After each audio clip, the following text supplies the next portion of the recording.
Hello, and welcome to the first episode of the SheEIC, Empowering, Innovating, and Changing the Business World podcast.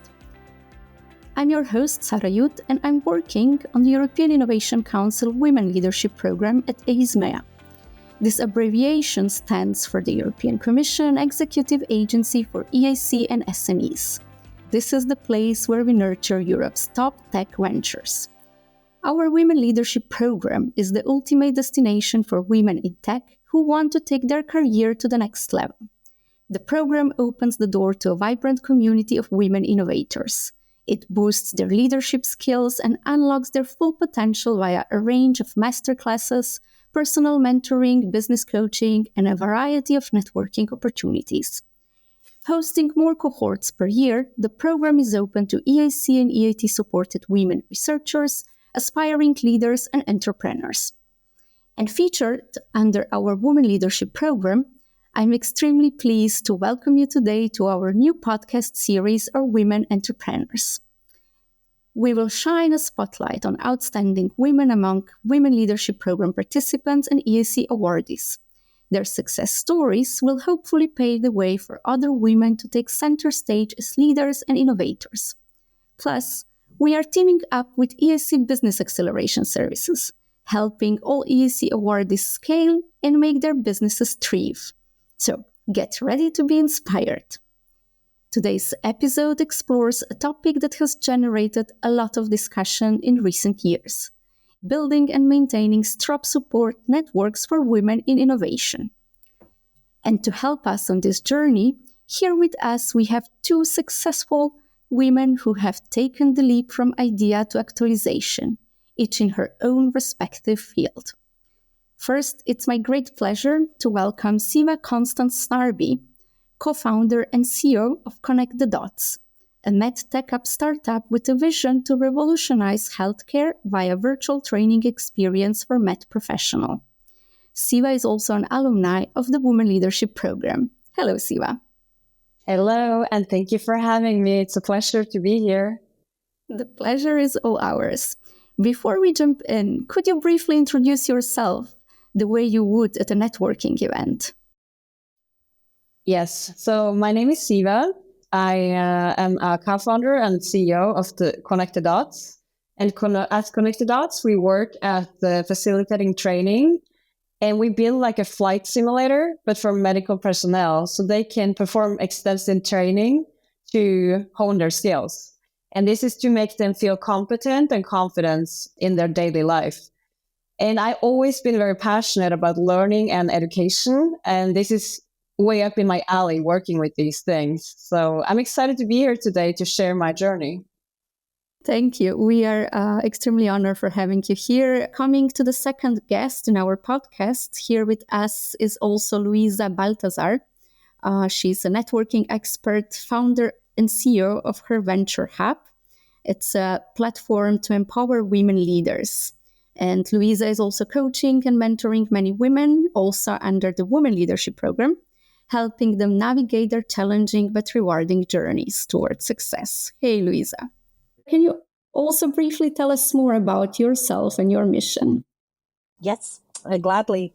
First of all, I'm super happy to be kicking off this with you and Siva.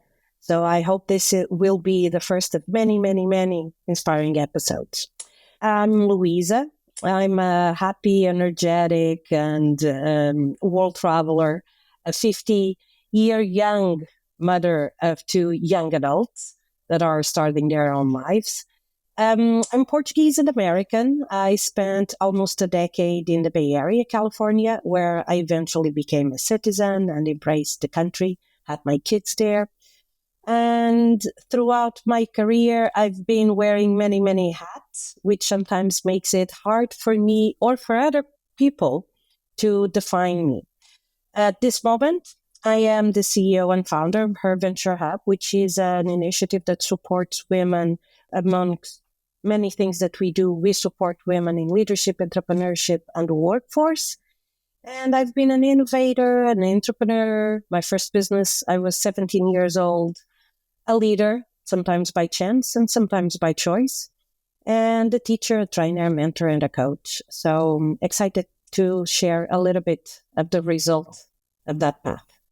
Thank you, Luisa, for bringing your young energy and different hats and stories to our podcast. You certainly are an enabler and connector. And I'm also very pleased to reconnect with you and excited to hear more about your story. But let us start at the beginning, where every story starts. You have mentioned that you have started very young, at 17. What led you to pursue your career, Luisa? What has driven you? Well, what drives most people? Paying bills and, making a living.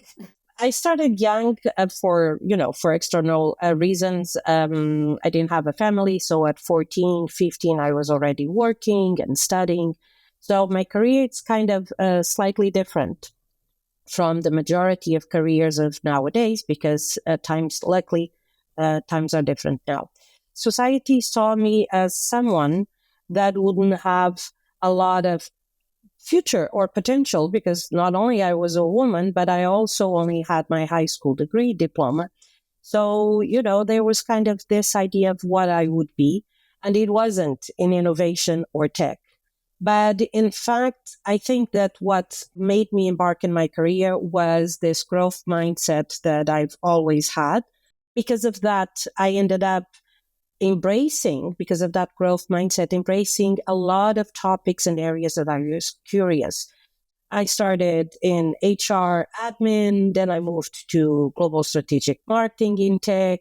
Then I moved to the US, and in the US, I was doing startup acceleration and investment and innovation, high-tech innovation. Then I ended up studying in a lot of universities, ended up as a teacher at some universities as well. And lately, I've been working with the European Commission, not only with the Women Leadership Programme, but also with the European Innovation Council, helping startups. All of this to say that I think one of the things that we women and people in general, but since this is for women, we need to understand that we also define our limits. And if we set our limits really high and we thrive for it and we go for it and we have people that support us reaching our purpose, our goal, then it doesn't matter where we started. It only matters the path that we take. Indeed, definitely. So maybe with this in mind also, I would get back to Siva and connect the dots. Luisa was reflecting on her beginnings, but Siva, how did you embark on your entrepreneurial journey? How did your beginnings look like? Yeah, my beginning is very different from Luisa's, but what I see we have in common is the growth mindset. And I see that we are both curious, we are driven, and we are hardworking. And I believe those things are very crucial in order to get to the level we have gotten. I think it's very crucial to have that. My family, my parents are entrepreneurs, and they have been working on an international level. And my mom was leading that business, and they have now had it for 40 years. So when I grew up, it was very natural for me to have those elements as well. And I started very young, from like selling flowers to selling my mom's buns to the neighbors, to start reselling items and so on. So I was always very creative in that sense. I always tried to figure out a way to go into my own business one day. And I did start working in my family business very young as well. And I was very inspired seeing my brothers work there at first. And then I joined the company as well. And later, when I was going to write my master's degree, I didn't really know quite what to write about at first. But then I started spending a lot of time with my brother. And the summer before I had to choose, he showed me some work he had done in VR, virtual reality, which was medical training. And I tried it because I was always passionate for education. And when I tried it, I was like, wow, this is something I have to pursue. So I did my master's degree on the topic, and there was so much support from the medical field. But this is where the story kind of twists. When I delivered my master's degree, I got a D on that degree and my thesis, and I was I didn't really expect it. And I really thought that I was onto something. When I got that rejection, or yeah, you can kind of call it a rejection, I did not feel, I didn't feel good about it. And I really thought like, oh, okay, so I'm actually not onto something, or am I? But I had a very good support system around me. And they told me like, well, the results are clear. This thesis gave you some important information. And I remember my parents reminding me of that, that it's just a grade, it's okay. And at the same time, I was applying for a scholarship in Norway, where you can get 100,000 euros to start building your business as a student. And this was a friend of mine who sent me this. And I remember I was thinking, okay, why not give it a chance? And we didn't get that either. So I remember it was a very hard time to keep going, but we gave it a half year. And then my brother came back to me and asked me, or said like, hey, I do want us to pursue this. Are you with me? And that's kind of how it all started. That's how it was a rocky beginning. And that's something I really want to share with the world, because what they see are mainly the positive things, right? All the times it goes well. But of course, it is a rocky journey, but it's all about embracing, I learned from the things on the go. Thank you, Siva, for sharing this great story. I believe that this will inspire many listeners. They don't let themselves down because of negative indicators coming from the society, but that you should indeed follow your passion, which in your case was education, and build on it and see how you can make something out of it. So you were mentioning that it was a rocky beginning, but how did it work afterwards? What was your entrepreneurial experience? Yeah, so the short answer is that the roller coaster never ends. But the problems we have today were the problems I would dream about having 2-3 years ago. So I think that's how the journey is. You always have problems on the go. I believe it's a part of the journey. And in a moment, we will indeed look into different strategies, how to cope with the various challenges by relying on support networks. But before, I would like to reach out to Luisa. Luisa, you as a mentor and a coach are working with many women entrepreneurs throughout different stages of their careers. Are you recognizing some recurring challenges that women entrepreneurs are facing?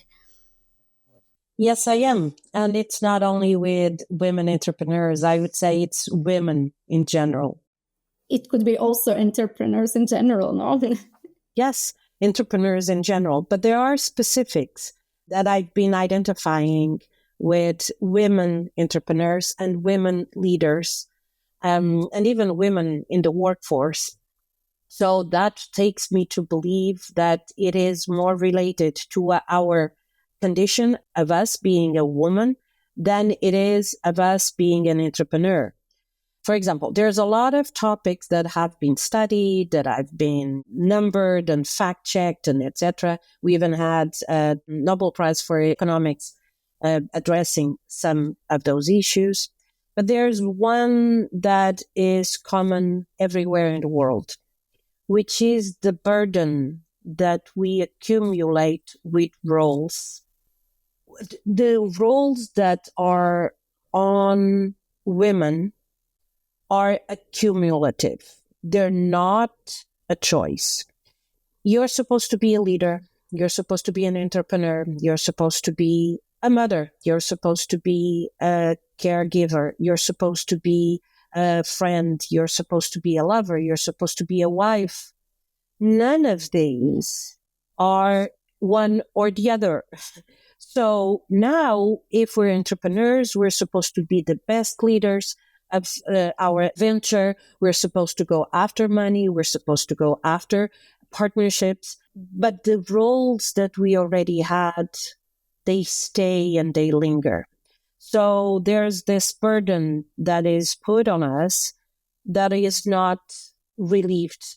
I would say that is more of a womanhood connected issue than it is about entrepreneurship. As tribes and as society, we need to find ways to help women unburden so that they can take roles and make choices. I would make a connection here to ask also Siva if she felt this pressure to always be the best, because we know this doesn't align well with the entrepreneurial mindset where we should allow ourselves as well to fail. I think also that's a part of my personality to try to be the best version of myself. But I do see, if I give an example from last year, I had 2 pitches, like competitions. And I remember the first one, when I went in there, I was very focused about the outcome, thinking, okay, I'm gonna do this well, and win the competition. And then that did not work. It's probably the worst pitch I ever done. And then the second time, 6 months later, I went in for the second time. And then I was like, you know what? I'm just going to do as best as I can. And I actually won that competition. So I think, yes, it's important to strive to be the best version of yourself, but accept you as the way you are in the moment, because it takes time and patience to grow. If I can add something, I totally agree with what Siva is saying. Last year, when I was pitching for the Social Innovation Forum at the European Commission, and I was pitching for her Venture Hub, I was so stressed about it. And I've been doing social innovation and social impact for 2 years. I had created and delivered the Social Innovation Academy for European Union just 2 months before. And yet I was stressed about doing that pitch. And I actually won. Our initiative was one of the awardees. But the stress that we put on ourselves, that is something that we put on top of everything else. And Siva's example was a great example. I would bring also the example of me being a mother. For example, at this moment, I'm supporting a family relative. So every month I go to my hometown to stay with my aunt. And that's on top of everything else. And it's not that I want to stop doing that. I want to have the conditions that allow me to do that while I prepare myself for a pitch. And that is where the tribe comes, into place. While I was traveling, for example, last month, I asked friends, but women, of course, because we tend to help each other, to help me and support my aunt while I was gone. Then I had other women helping me organize meetings in preparation for my travels. So there are ways where we can help each other, may it be with a pitch or an exam or, a delivery, a deadline. Luisa, thank you for already mentioning certain aspects on how the tribe and the support network can help us change the mindset and change the expectations that we have from ourselves. And Siva, maybe coming to you, how did you start building your tribe? Did you know immediately what support you need?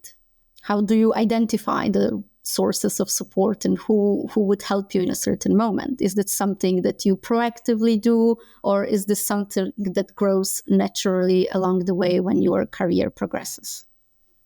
I've always been very supported by my family, especially my parents, and they have always been one of my best friends and also my role models. I've been very lucky that way to have them being there and encouraging me on everything I do. Also, of course, my friends have been very supportive. As I mentioned in the beginning with my master's degree, that was a really hard time for me. And my friends were really there as well, encouraging me on my journey. And I think as long as I can remember, I've always been a networking girl. Even as young, when I went to parties, I always went from like person to person, having good conversations with everyone. I think that's one of my strengths today. I love to get to know new people and I love to network. And the network in the end is everything. Exactly. Yeah. And it's also important how you build and who you accept in this network. So how do you filter so that you know that you have the right people around you? So Luisa, I'm turning back to you. Your platform, Her Venture Hub, focuses on empowering women leaders. And you are also coaching, you're mentoring women entrepreneurs, also as a trainer under Women Leadership Programme. So What do women get by joining this kind of networks? So first, I feel I need to share how relevant it has been to me finding a tribe, and how when I'm in my tribe, that is the place where I thrive the most. So as I mentioned in my career, I've worked in many, many different sectors, industries, and taking different roles, right? There has been times that I'm working in some areas, some sectors, and with some companies, and it doesn't mean that the company is not doing a good job. It's just I don't feel that I belong.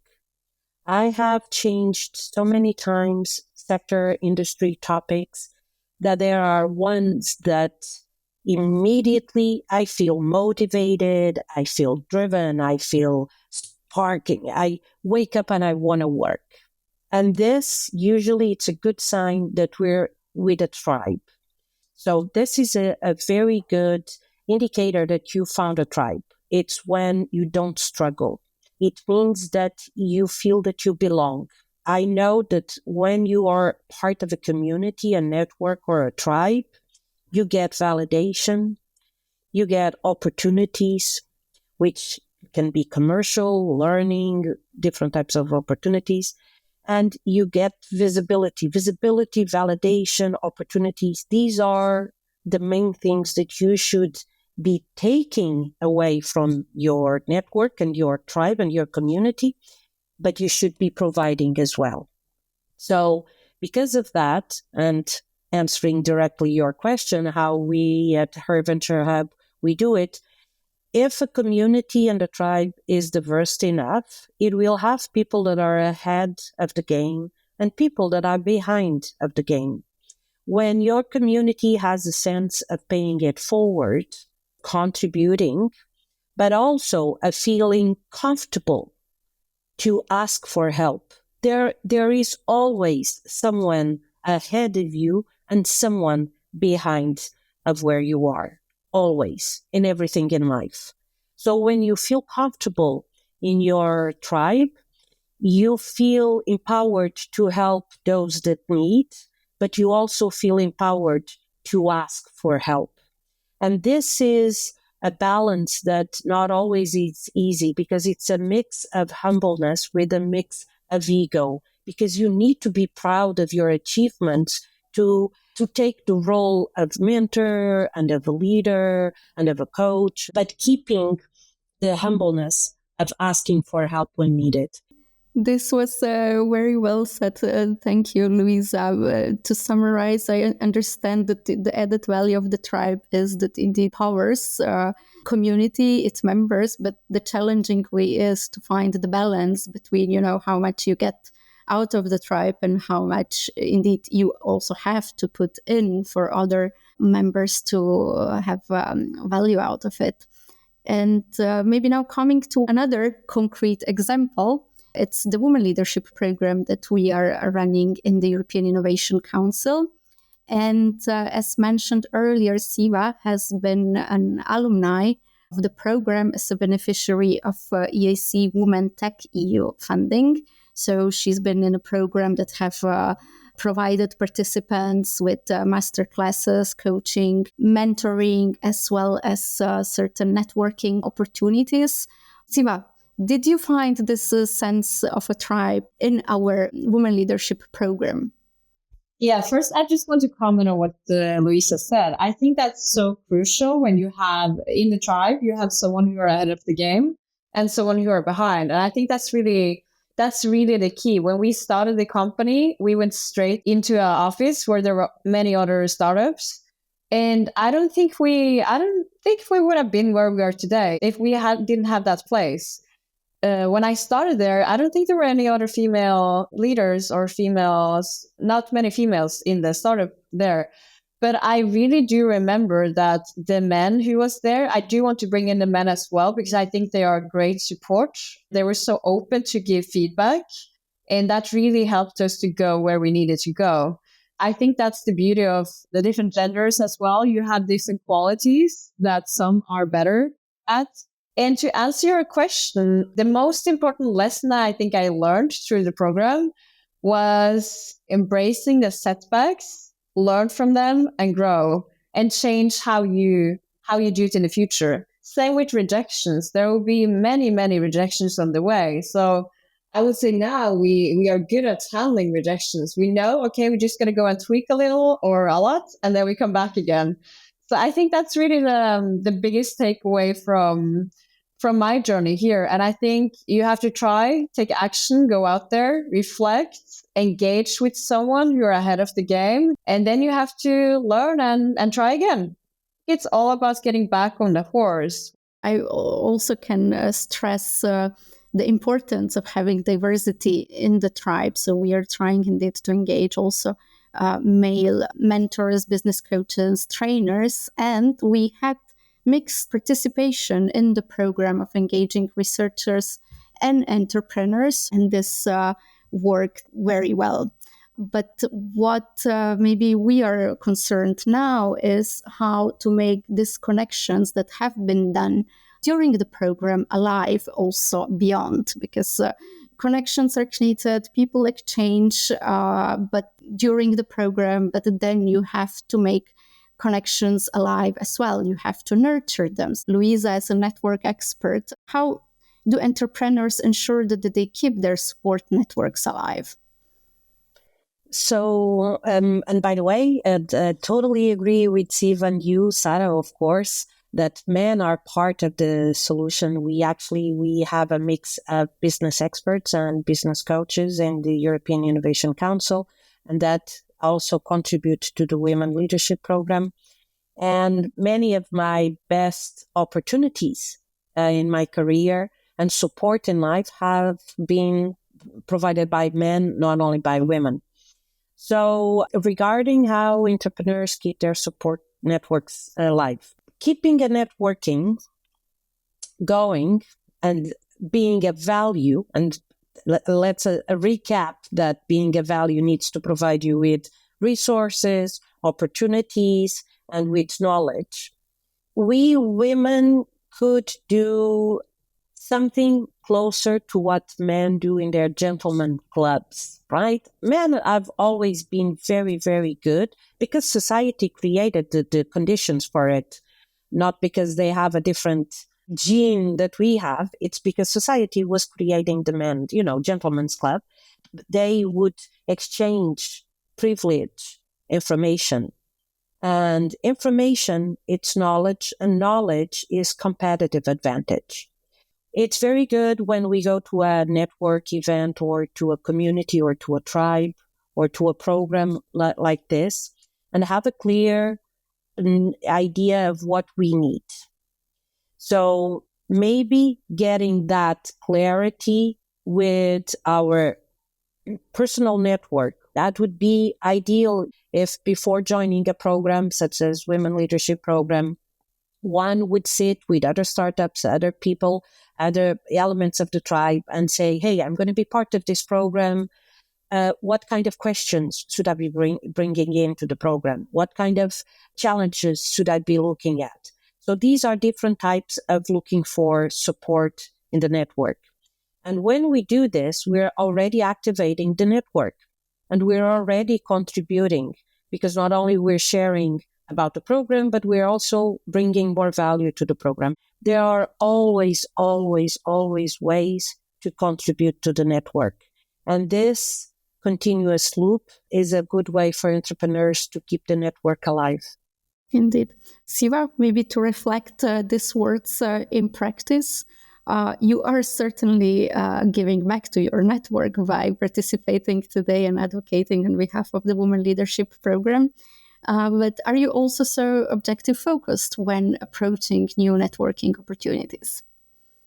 I would definitely say I often go in with an objective as well. When I go to events, I always have 5 people I want to talk with, and I decide, or I think about what do I want to get out from the talk we will have. And that's the first thing I do. And then after having talked with those 5 people, I will be more open to just let it flow. I think it's very important to go. Doesn't matter if it's an event or a conference. You have to have a goal. I'm very goal oriented. And of course, I also want to be open to have connections that are not like directly connected to my goal. But yes, we do need to have goals. And I see that people who have approached me as well. I got into this program we are talking about now through Women Tech EU. And I do remember 2 women approaching me because they wanted to apply for it later after I did, the year or 2 years later. And they did approach me and ask for advice. And of course, I shared it with them. And they both got Women Tech EU, which is kind of incredible because every year it's about 400 participants and they only choose 50. And so I do it myself, and I love to see people coming approach me as well and share what I know. Great. Thank you, Siva, for sharing this strategic approach that you have, but that we are both proactive and that we are also open and go with the flow to react to people who reach out to us. And of course, many thanks for further promoting our EIC funding and business acceleration schemes, talking of Women Tech EU and of course, Women Leadership Programme. So with this final words, I would like to close today's episode. I would thank very much to both speakers, Siva and Luisa. It was a great pleasure to be in your company and to hear about your first-hand experiences. Your stories are for sure invaluable to other women innovators.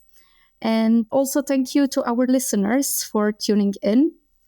At the end, I would like to extend our warm welcome to all tech enthusiasts who are listening us today to join us for the EIC Summit, which is taking place in Brussels on the 2nd and 3rd of April.